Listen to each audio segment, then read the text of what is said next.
திருத்தணி அருகே ஓய்வு பெற்ற ராணுவ வீரர் வீட்டில் 100 சவரன் நகை மற்றும் பணம் கொள்ளையடித்த வழக்கில் 4 கொள்ளையர்களோடு நகைக்கடை உரிமையாளர், பெண் ஊழியர் என 6 பேர் கைது செய்யப்பட்டுள்ளனர். கொள்ளை கும்பலோடு திருட்டு நகையை வாங்க முயன்ற நகைக்கடைக்காரரும் சிக்கியது எப்படி?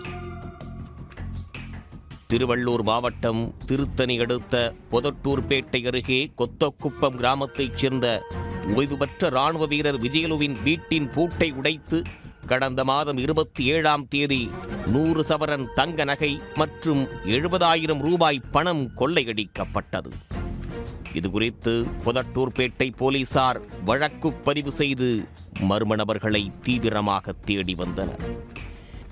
இந்நிலையில் ஆர்கேபேட்டை கிராமத்தில் உள்ள வாசு என்பவருக்கு சொந்தமான நகைக்கடையில் பணியாற்றும் சுபா என்ற பெண் மூலம்